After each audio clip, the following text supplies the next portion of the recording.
Hello, everyone, and welcome back to another episode, a very special episode of Marvin's Room, all the way from Canada. Canada, eh? We have Melissa with us, who is a licensed psychologist up in Canada, and she is coming to the channel today to talk to us about LOA, law of assumption, and how a psychologist views LOA and kind of her perspective and what other psychologists how they view it, as well as some other things as far as relationships and attachment styles and all that good stuff. So excited to have you on the channel, Melissa. Welcome, welcome, welcome. Thank you so much for having me. I'm so excited to chat with you and be here and talk about all things Neville Goddard, law of assumption, law of attraction, all of that good stuff. Yes, yes, absolutely. And this is special to me because from being on the internet and YouTube and surfing the web, as many of us have, it's very rare you see a psychologist such as yourself or a marriage coach or a counselor or whatever who actually knows about LOA.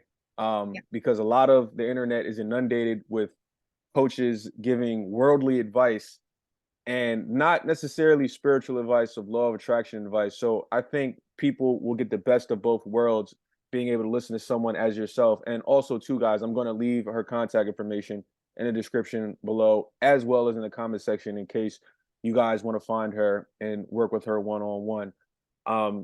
So I wanted to ask you, what kind of got you your start in LOA? Did you kind of go into psychology first and getting that field taken care of, and then you found out about LOA, or did you find out about LOA first and then you kind of went into psychology? So if you don't mind, take us back to how that whole process went. For sure. So I was becoming a psychologist. I was in school studying to be a psychologist. And then I heard Abraham Hicks on YouTube. And I thought Abraham Hicks was actually a psychologist because some of the things that they were saying sounded like very cognitive behavioral therapy type style, and it sounded so solid. Right. Then I found out that it was a group of channeled entities, which was like a little strange. I hadn't ever heard of channeling or anything like that before, but I had already heard the information. It was so solid, so I was on board. And then as I started working with clients with their attachment styles and noticing the various dynamics within relationships and stuff like that, that's when I was able to use some of the law of attraction stuff that I was learning in my practice. Nice. So you got basically the best of both worlds. It's funny because um I believe roughly, I think Florence, I'm not sure if you know who Florence Scovel Shinn is, if you might have Yep. read her book. Well, I think she might have been the very first, like, I guess, metaphysical book that I read in her book, The Game of Life and How to Play It.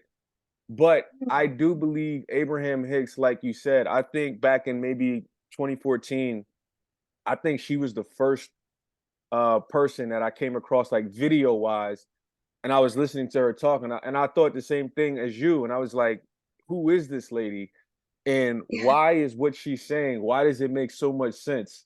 And it was Mhm. kind of like the information, the knowledge I felt like I was missing the entire time, and I was just like, it was like a light bulb went off, and I was just thinking to myself, saying, "Wow, this information is powerful." It kind of unlocked the thought that I had, thinking stuff has to be a lot easier than it is. Why is stuff so hard? It shouldn't be this hard. And Abraham Hicks was kind of like my first foundation of confirming the thought that I had of, okay, this is the path to get to what you want. This, as she says, this is the path of least resistance. And so I think Yes. it's interesting that, the correlation is you found Abraham Hicks as well, just like I found Abraham Hicks. I didn't think she was a psychologist though. I just thought she was just like really smart lady. And Yeah. then when I found out about the spirit part, I was just like, oh, okay, well, she's channeling, whoever Abraham is, this entity out in the universe or whatever. So yeah, that was Yeah. kind of my thoughts on it. Yeah. Love Abraham. And then Neville came into the on the scene and on the YouTube scene, and I learned about law of assumption, and that just took it to a whole next level because Abraham says things like we're always co-creating with others.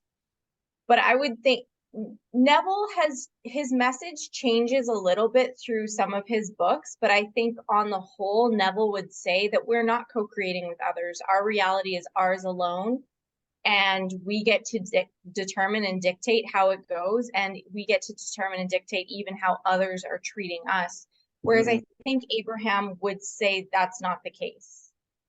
What do you Right. think? So let's talk about that Mhm. because there is a dichotomy, and I'm sure you've seen there are so many people on YouTube, so many coaches, um, and they go back and forth, and people in the comment sections go back and forth, and people on Reddit go back and forth, and they're like, "No, Neville's right. No, Abraham Hicks is right."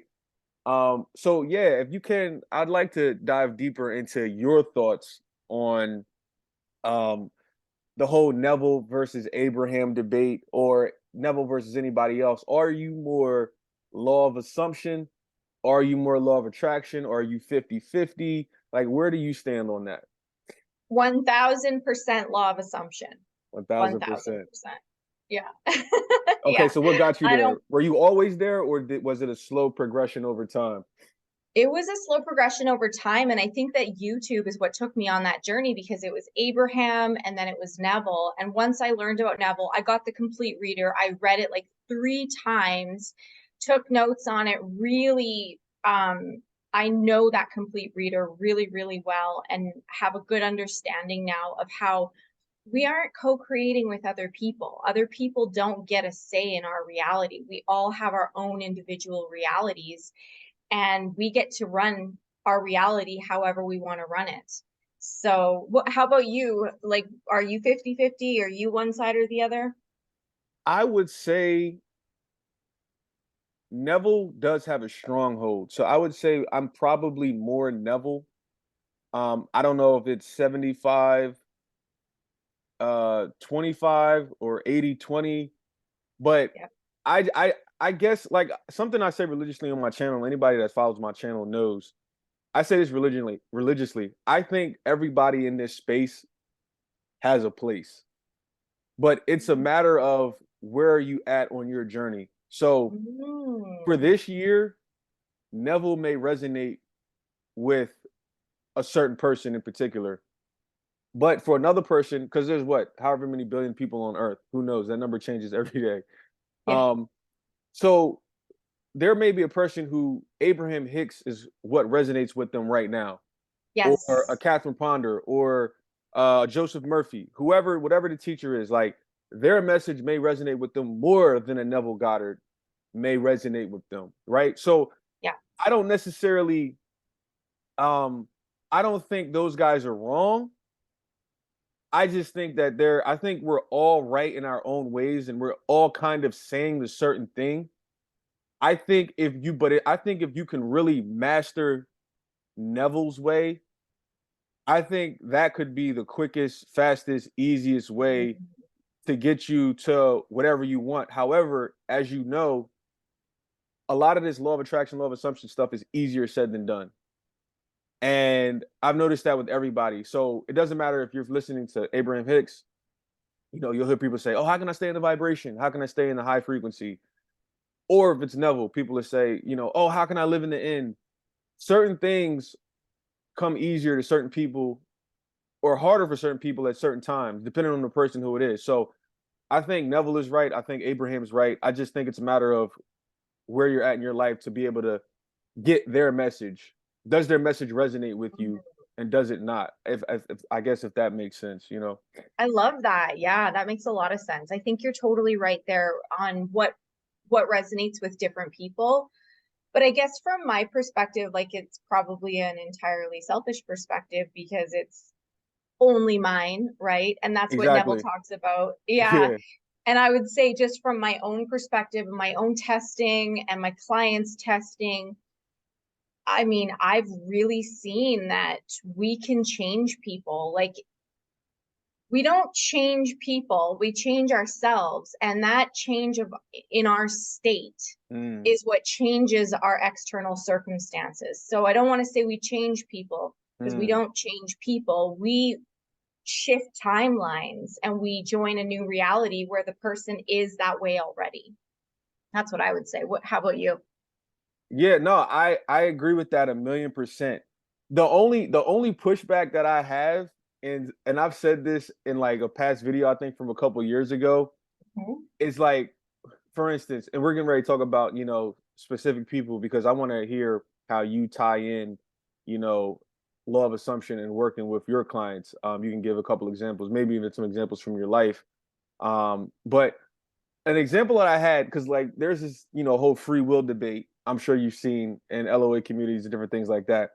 So I Yeah. always think to myself, like you said, we don't control people. We can only change ourselves and change our reality. And a question that I Yeah. just always felt nobody could really answer, myself included, was say there is one person in particular, like say there is a celebrity, right? Like the most famous, one of the most famous celebrities on earth, whoever that celebrity is, like a Beyonce, right? Everybody knows who Beyonce is, or an Adele, or whoever, Brad Pitt, or Drake.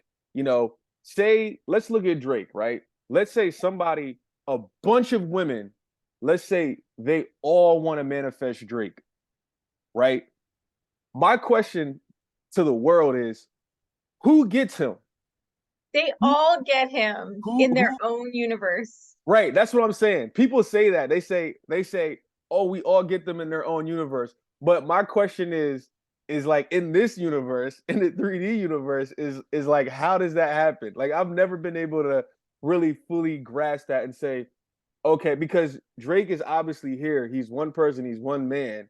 But how can Yeah. all of these millions of other women that want him, who gets him in this 3D world? Because obviously all of them can't get him in this 3D world. That they like he Drake can't be in a relationship with millions of women in this 3D world on planet Earth where me and you were having this conversation at the same time. So my question is, who gets him? Is it the woman that has the strongest desire, the woman that has the strongest belief? Is she the one that's gonna end up actually having him in this physical 3D world? You know what I mean? Because if he doesn't have free will in people's reality, then that would mean all those millions of women get him.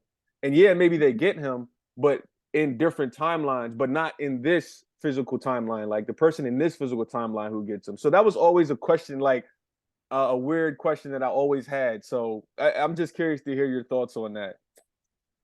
Well, I would say that the person that gets him is the person that you decide gets him because it's your reality and you're the one who's observing what's going on. So it just depends on whose reality. So I think you're talking about your own reality. Right, And in your own reality, maybe you don't even care who gets him, just one random person gets him, and right, then that person gets him. But I would say just because there's infinite space and infinite time, there's no limits on time and space. So absolutely. that means we have space for all potential realities. For we have space for like unlimited amounts of universes. And so that's why I'm on board with, everybody, you have to be aligned with the law of assumption. You have to understand how it works. A lot of people get celebrity crushes and they never even meet the person. Right. So they're not going to obviously get him. But if they're all like serious law of assumption practitioners, is that what you Hmm. mean? No, I wouldn't say serious law. I was just saying like an overall Mm, desire of wanting him, even if they don't know about LOA, or if they do know about LOA, like who, because I'm sure there's probably some women out there that are probably trying to, manifest seeing him or getting with him or something like that. But it was just always a question of mine. If so many people all desire the same person, like who's the one that actually gets that person if no one has free will? Because like I said, by definition, I guess if Drake doesn't have free will in your reality, then like we were saying, you should be able to get him. But it's like, how can you get him when he's one guy and there's millions of women that desire him and crave him? Um, it's I don't know. It's just one of those things that I've mulled over, and I'm sure there's a great explanation. But who knows? Who knows? yeah, you don't feel like that explanation of everybody gets him, that just doesn't do it for you, hey? Hey, Nah, nah, hey. nah, because I guess I'm just operating from this physical 3D reality of Mhm. planet Earth. I understand the multiple realities things like, oh, they get him in another reality, or I understand that part, but I guess I'm just trying to figure out on planet Earth, like how we're talking right now, physically in the flesh, who gets him here. But I guess that's a conversation for another day that we can talk about. Maybe stay in touch and we'll figure out. We can have some conversations, and you can say, "Oh, I got it," and then I'll be like, "Oh, wow, she uncovered the answer. It makes so much sense." Okay. Um, but no, so I Sounds want to good. transition to. Sure. I would love to transition to knowing. I guess if you talk to other psychologists, like, unless it's just yourself, how do you guys view? How do others, such as yourself, with degrees and things, licensed, how do you view law of assumption, law of attraction, or do you not see it um, in your practice? Do you not see other people in your field taking to LOA? Oh, yeah. No, I don't see it. That's not something I really talk about either. Um, I'm actually transitioning. I'll always be a psychologist, but I'm Right, transitioning from seeing my patients in my psychology practice into coaching so that I can help way more people and I can bring this spiritual element into my practice because right. as a psychologist, you have to be really, really careful. Like, I have to get my patients to sign consent forms saying that they understand that they're going to be working with spirituality and that kind of thing. So Mm, I'm wanting to do coaching and be able to have that freedom to incorporate it fully in. Because, yeah, I mean, I consult with other psychologists on a regular basis, and this is absolutely not something that I would ever consult with them on. wow. They would, they would think that I'm nuts, I Yeah. think. Yeah. Yeah, cuckoo for Cocoa Puffs, right? Yeah. Wow, I mean, it kind of doesn't surprise me, but I just wanted to hear because I haven't talked to a psychologist about these things. So it's very interesting. I'm very happy you're here today because I'm hearing firsthand now, like from someone who's licensed and works with these people and knows these people, deals with these people, and you're saying that no, they don't. They don't know about LOA. They don't practice it or study it necessarily. Well, unknowingly, because we all obviously practice LOA, but a lot of people don't know that they do and don't know that Yeah. they can control it. So I think that's very, very interesting. What would you say, in your opinion, knowing LOA, working with people, and also being a psychologist, would you say more people you have helped using LOA methods, or would you say you've helped more people Mm. using your psychology methods, whether that's medication, whether that's just talking them through things? Like, what would you say has helped most people in your experience? Yeah, I'd have to go with my psychology framework around attachment styles and understanding how the neural pathways work with depression and anxiety and working with people in that way. That's my go-to primary way of helping people is from a psychologist's perspective. But once my patients stabilize and once they get to a point where they're able to accept new information, I introduce law of assumption to them. Does Oh, that okay, I see. So it's kind of like, I guess it sounds like it may be like a 50-50 approach. So in the beginning, everything that you've learned in the psychology field, you apply that Yep. with them. And then once they start to grasp that, then you say, okay, hey, here's something called law of assumption that you may not have heard of. Here's something Yes, called law of assumption that can help you get to where you want to get to even more. absolutely. Yeah, they have to be stabilized first. They can't be in a crisis because you can imagine somebody in a crisis telling them that it's all their fault and they need to change their thinking and their feelings in order to Oh, turn it around. good point. That, yeah, that would be like victim shaming. And Mm, so we want to stay away from any kind of victim shaming. You know, the cool and funny thing is that Neville talks about states of being, and whatever state we're in is what we're going to be attracting. But psychology now, just recently in the past, say 4 or 5 years, has also identified states within our nervous system. And so Mm, now psychology is saying, based on the state of your nervous system, that's what you're going to be experiencing. wow. So, yeah, psychology is saying the same thing that Neville was saying like 100 years ago. Yeah. Yeah, Yeah, we're coming up on that time. That's amazing. That is yeah, amazing.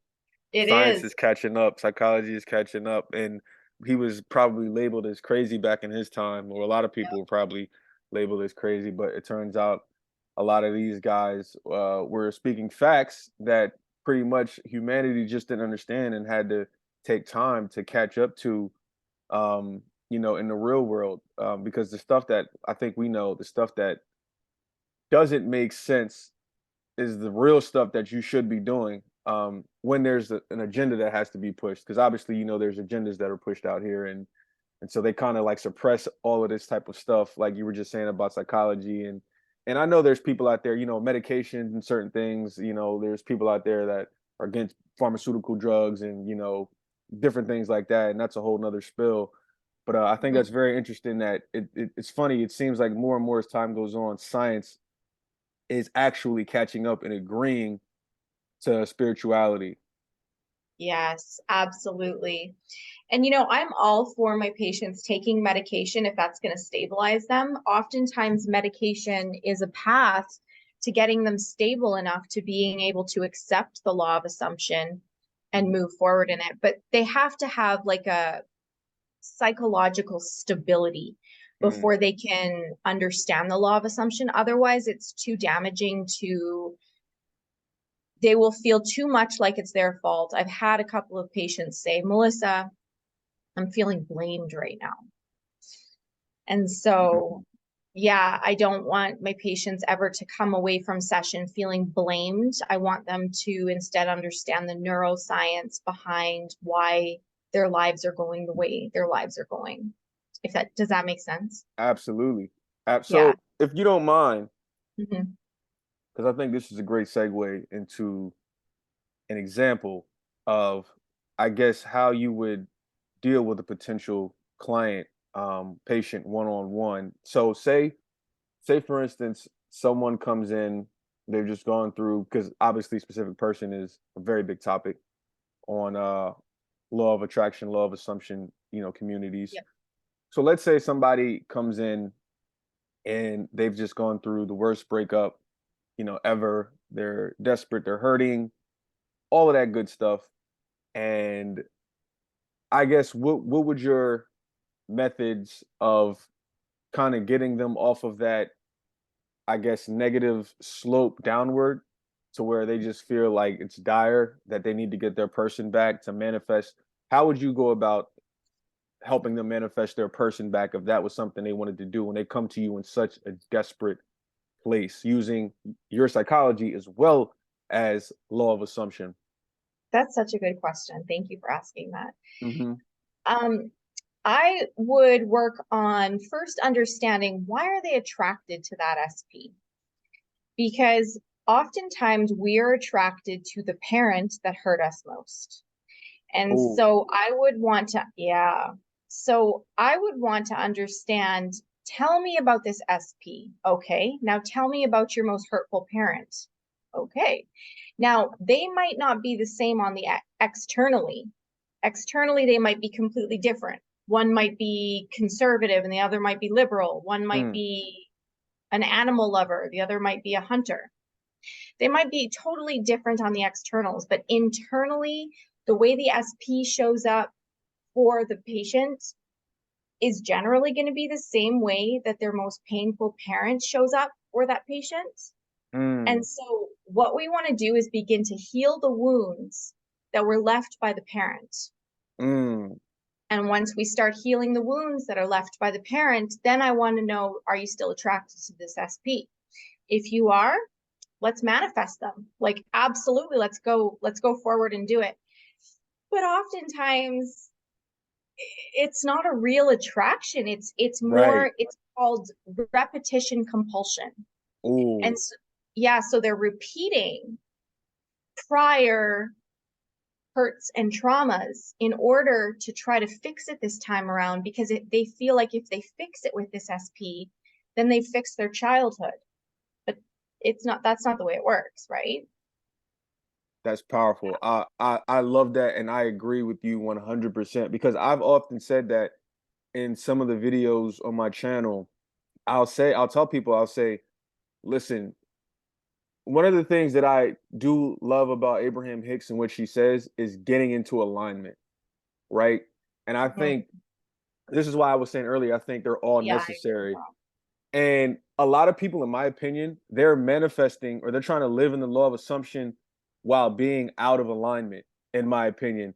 And so when you're out of alignment and you're trying to manifest a specific person, you don't even really know if you want that person. And I think you just eloquently laid that out basically by saying, hey, listen, let's heal that part of, your parent or whatever, and heal that whatever inner child maybe, or whatever the case may Yeah, be. And then, like you said, if that's healed and you decide, oh, I still want that person, then hey, yeah, let's manifest them. We can do that. But yeah, a lot of times, what I've seen, and even with myself in the past, there were certain things that I thought I wanted, and then I got those things, and I was like, nah, really don't want this anymore. And I think that yes. scares a lot of people. Um, but also Yeah. too, but also too, I would love to hear your take on um, because again, we talk about Reddit, we talk about YouTube. There's obviously this big clash, and I love the fact that you're on here today. There's a big clash on YouTube and Reddit about you don't need to heal to manifest. You don't need to go to therapy to manifest. You don't need psychology to manifest. And I have religiously said on my channel, this may be true for some, but Yeah. you cannot say this is true for everybody. And the comments, and I got to be honest with you, I really see this hate coming from a lot of people that follow Neville. And Mm, they are the ones that are yeah. spewing all of this hate and saying and making people feel bad in the comment section of videos and Reddit. And they're saying mean things like, you don't need to heal, you don't need to deal with this. All you have to do is assume you're already whole, blah, blah, blah, blah, blah. So if a coach is telling you you need to, you know, go to therapy, you need to heal inner child, or they don't know what they're talking about. What are your thoughts on that? Okay. Yeah, that's such a good point. You've got really good questions. Thank you. This is so Yeah, fun. absolutely. Yeah. Okay. So yes, it is true. You don't need to heal. You can just assume you're whole and you can manifest your SP back. You can manifest literally anything in the world. I don't believe there's any limits to what you can manifest. You I can agree. manifest anything. I agree. However, we do have structures in our brain, neural pathways that have been created based on the hurts and the traumas that we've been through. So I would challenge anybody who says you can manifest anything you want, you don't have to heal. I would challenge them. I would want to know, in a year from now, do you still have your manifestation? Probably not. Wow. Doubtful. Bars. Bars. I agree. Yeah, like you can manifest anything, but can you hang on to it? That's the question. And so that's why you need to do the healing, so that you can hang on to your manifestation so it's long term. Bars. Yo, she's dropping bars. Are y'all listening to Melissa? She is dropping bars. Like I've said, listen, I've been saying this for some time on my channel. I said exactly what you just said. Yeah, you can get something, right? We all manifest things, but can we keep it? That is something that I have religiously said on my channel. And the reason why most people can't keep it, I tell people all the time, I call it microwave manifesting, is we Mm, want to put our manifestation in the microwave. We want to press 30, we want to press 60 seconds, and we want it to pop out, and we want to have it ready. But it's like some people can do that. Some people can 100% manifest that way. Totally. But from what I've seen, there's the majority and the minority for a reason. There's a reason why majority of the people yes. get the same results. It's because they're in the sheep crowd. They're not in the shepherd crowd. They're in the sheep crowd. And so I tell people Yes. all the time, there's a reason why you can manifest things and can't keep it. The real work starts once you get what it is that you want. It's easy to live in the end when you're single and say, "Oh, I'm in the most perfect loving relationship," or assume you're in the most perfect loving relationship, or your SP is back. It's easy when you assume that when you're single.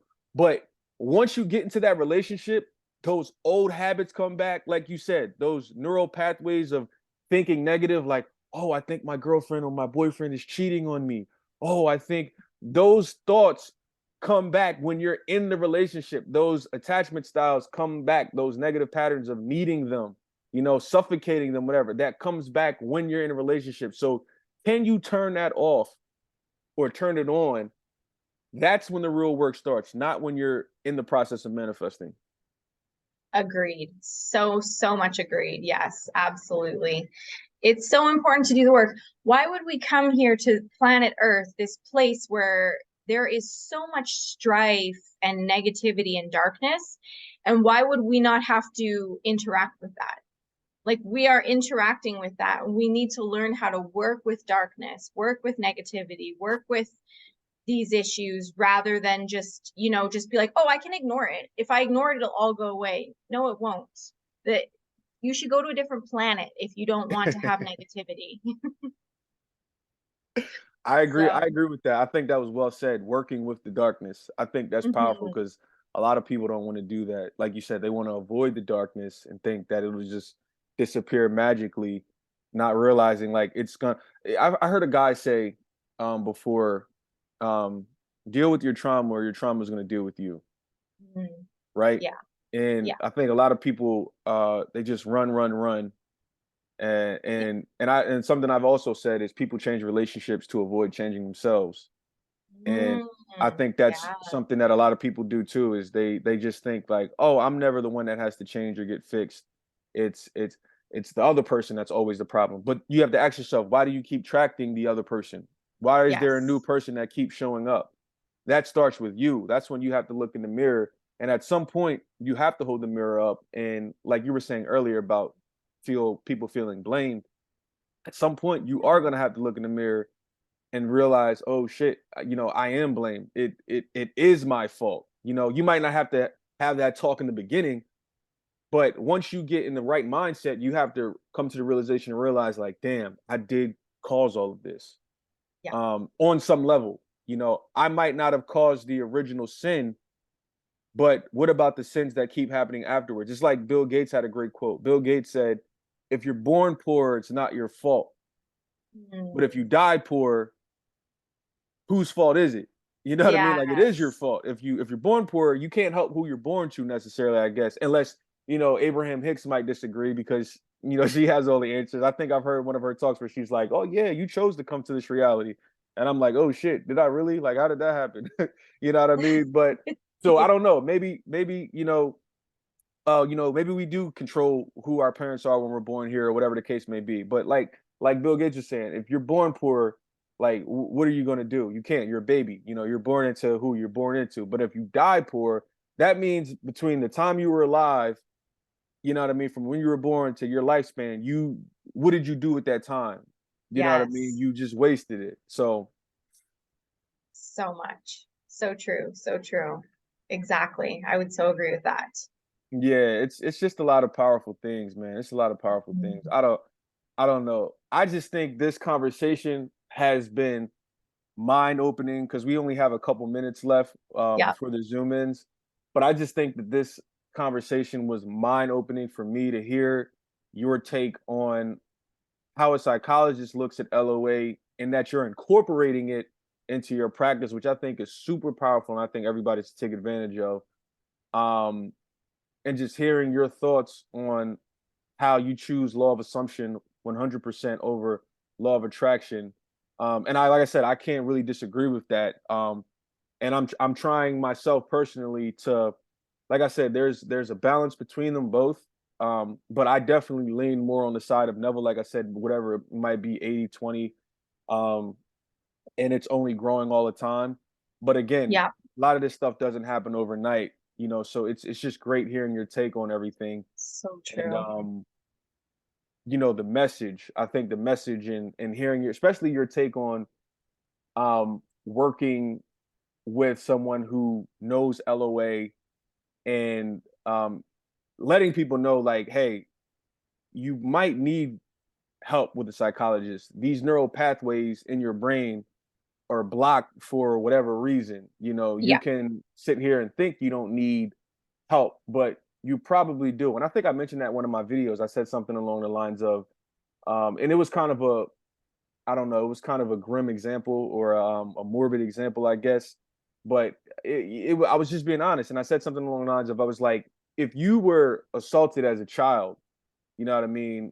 However that might have been by a parent, um, uh, family member, whatever, and you try to grow up and you try to manifest a relationship, you can't really manifest a relationship in love because every time you close your eyes, all you see is that incident Yeah. of you being hurt or assaulted or whatever as a child. That's all you Yeah. see. So if you don't fix that and deal with that, you can affirm all you want. You can sit, because I know affirming is a big thing. People affirm, affirm, affirm, affirm, affirm, affirm, affirm. But it's like if you don't really deal with that necessarily and retrain those new neural pathways, like how are you going to get over that time when you were, abused as a child? Exactly.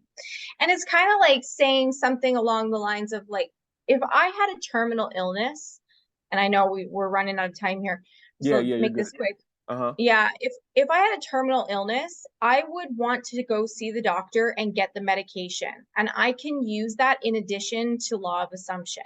Right. Because who's to say that law of assumption, part of how it's working isn't the medication that I'm getting from the doctor? Why would I overlook For sure. modern medicine? Like, what is this, medieval times? Like, Yeah. why would I overlook modern medicine so that I can affirm, affirm, affirm? How about I'll affirm and I'll take modern medicine?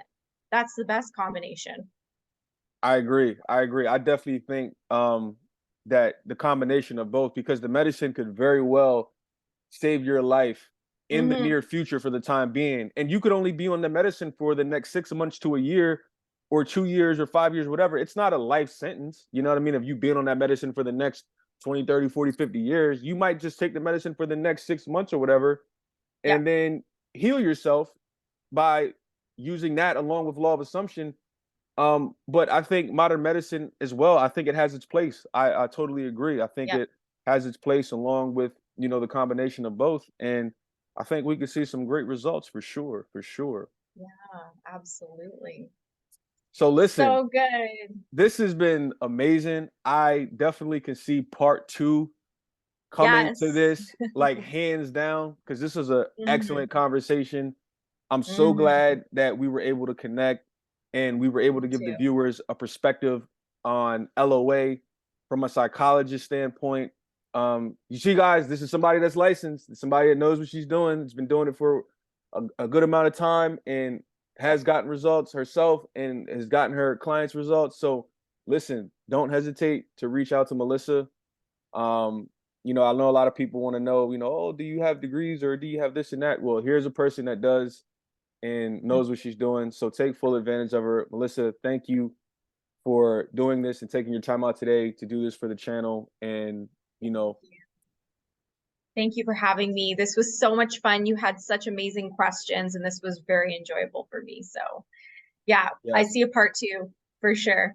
absolutely, absolutely. Can't wait, can't wait. Thank you once again. Guys, hopefully you got some very valuable content um from today's episode and go back and rewatch it because we said a lot.